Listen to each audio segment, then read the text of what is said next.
Cecilia. Oh, come on. Last year it was the creepy Sonic from CD. Now I get your lame ass? This sucks. Lame ass, I'll tear your heart. Welcome to your mind. Together we shall play a little game for old time's sake. What, hide and seek? No, I grow tired of chasing helpless souls, so I've come up with a new way to have fun with my victims. If you win, you'll go free. But if you lose, your soul is mine. Okay.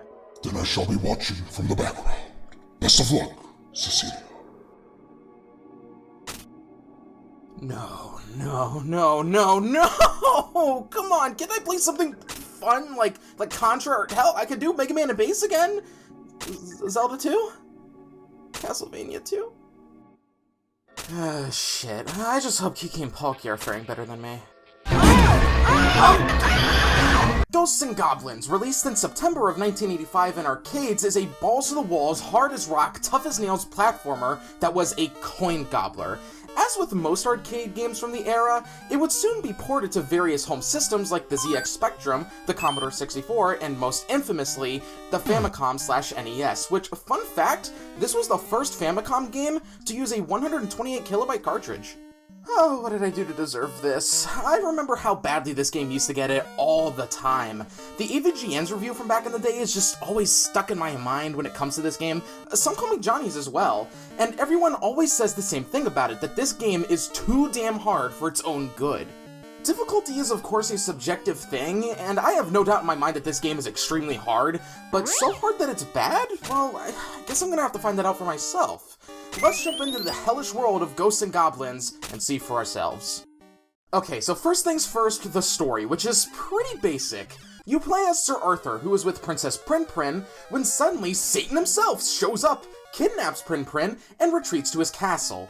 Naturally, given that her and Arthur were probably about to bone, our hero suits up for battle against the armies of darkness.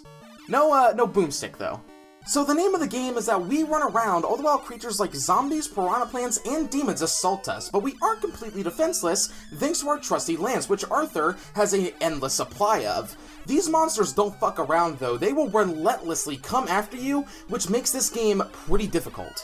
This isn't helped by Arthur's controls. He can crouch to get below enemy attacks and even get little critters that are low to the floor, but his jump, oh god, his jump. So basically, he has Belmont syndrome in that when you jump, you're putting a ring on it because you cannot change your direction mid-air. You can turn backwards while jumping to get enemies behind you, but that's it. Oh, and for the love of God, of everything that is holy, if you do play this game, don't use a controller with a shitty D-pad. The Switch 2 Pro Controller is what I used, and mother of God, the amount of phantom button presses made this way more difficult than it had to be. The lance is your default weapon, but you can exchange it for other weapons when they're dropped by enemies, in the off chance that they actually drop them. First is the fireball, which gets thrown down in a small arc and leaves behind flames for a few seconds, but the downside is that you can only have two on screen at once. Next is the axe. Don't get it. Don't jump over that shit. It is terrible. The dagger is hands down the best weapon in the entire game. It's fast, you can rapid fire it, and it shreds the health of enemies and bosses, which makes the entire game so much more bearable. The enemies in this game are what absolutely give it its reputation. The small fry, like the zombies, crows, and bats, they aren't so bad to deal with. The red devils, on the other hand, holy fuck these guys. They chase you relentlessly, and it feels near impossible to dodge their attacks at times. I do everything in my power to avoid them, and the final level is packed with them. You can at least avoid all but one of them in that level, so it's not too terrible. The ogres are sons of bitches as well. They're always placed by ladders and they love to just hover around them waiting for you to come up. And if you're below them, then they can just drop spike balls to hit you, and once you're on the same floor as them, start spamming that attack button because they will charge at you. That's assuming they let you up the ladder in the first place, and they love to waste your time, which is finite. You have a time limit in each of these levels, and fortunately, as long as you don't dilly-dally, you should be fine. They even reset the timer when you cross a checkpoint to take some of the tension off of you. That, and if you die, when you die, the timer will be reset as well. Arthur is frail with a capital F. He can only take 2 hits max. Once and his armor will come off, Again, he's reduced to a pile of bones. They are generous with the iframes when you do get hit at least, but given what enemy you're up against, it often won't matter. You can find hidden armor within levels, but they're so tucked away that I only knew of one in the entire game. You are given 2 lives and infinite continues, so at least the game isn't overly punishing, as getting a game over just sends you back to the beginning of the level you died in, and since these levels are often maybe 3 to 5 minutes long, it's not supremely frustrating. Don't get me wrong, it still pisses me off when it happens, but I'll take that over being sent back to the damn title screen. You seem to be handling this rather well, considering how hard it is. That's what she said. What? Say, what's my body doing? Are you in control of it, or do I look like I'm cooked out of my mind? Oh, your body is doing fine. Just lovely. Give me the shotgun! Give me the shotgun! This game graphically hasn't aged the best, I will say. Some of the sprite work is fine, but others are just plain ugly. I know this is an early NES game, but other games from the era looked a lot better than this, like the original Super Mario Bros. It doesn't help that this game feels very choppy, and it can be distracting at times. That and the amount of sprite flickering doesn't help things either. The first level isn't super hard. Honestly, the worst part of this stage is the opening, as after it becomes very simple and straightforward, which honestly surprised me. The boss at the end is this big, mean-looking motherfucker called a unicorn. I'm pretty sure those are horses, not an albino Shrek. He'll jump around, throw fireballs, and very occasionally will try to charge at you, but as long as you keep your distance, then he goes down pretty fast. Stage 2 sees you going through this town, which the first tower climb section might seem pretty daunting, but as long as you keep moving forward, then none of the enemies should be too much trouble for you. Can't say the same for when you reach the town. Enemies jumping out of windows, these damned birds that remind me of the Medusa heads from Castlevania, the ogres who won't move out of the fucking way, costing me precious time. Once you're out of the town section and onto the platforming section, it's just a matter of not falling into the water and drowning, and at the end you now have to face 2 unicorns, but you can pick them off one by one to make this a lot easier on yourself. Stage 3 takes place mostly in this cave, which probably has the most amount of red devils you'll face in the entire game. Seriously, this will probably be the one level you die the most in, and it's all thanks to these assholes. There is a part where you need to make this leap of faith, but it's just to mess with you. There's no actual pit to fall into here. You do get greeted by another red devil and, I got transformed into a frog. Oh, this is strange. I can't really do anything other than just hop around it. Hey, what the fuck was that? So this next boss, this dragon, can just damage you as soon as he spawns on screen, which is just plain bullshit.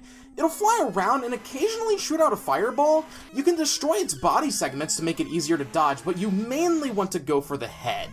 Stage 4 is the easiest stage in the game in my opinion, as the platforming section at the start is really simple. It's just the red devil at the end that might get you.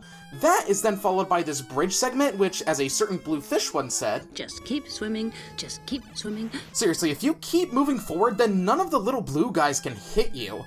At the end is a rematch with the dragon, which, yes, again, the thing can just hit you by existing. Stage 5 is the start of the end game, as it's a tower that you must climb upwards all the while avoiding condom ghosts, skeletons, which you can actually take care of before they even spring to life, and more ogres guarding ladders solely to waste your goddamn time. Honestly, it's not that bad of a level, other than the opening and the ogres, as the boss of the level, Satan, is pretty damn easy. Just dodge his ninja star attacks and duck when he flies. All the while, you just have to keep him on the edge of the screen and pelt him with whatever weapon you got. Stage 6 is the final level, and it is a doozy. It's another tower climb, and it starts off with rematches against the unicorn and the dragon. But at a certain point in this stage, this shield will drop, and you need to grab it.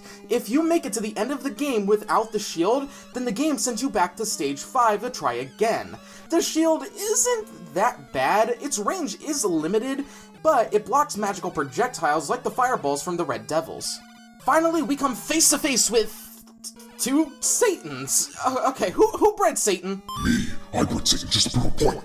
Anyway, just like with the twin unicorns from earlier, you can pick them off one by one, and as long as you have that shield, you'll be allowed to take on the true final boss of Ghosts and Goblins, Astaroth, who is piss easy. He just walks back and forth and spews out fireballs on an occasion, which the shield just blocks, so after maybe 15 seconds, he's dead, and we beat Ghosts and...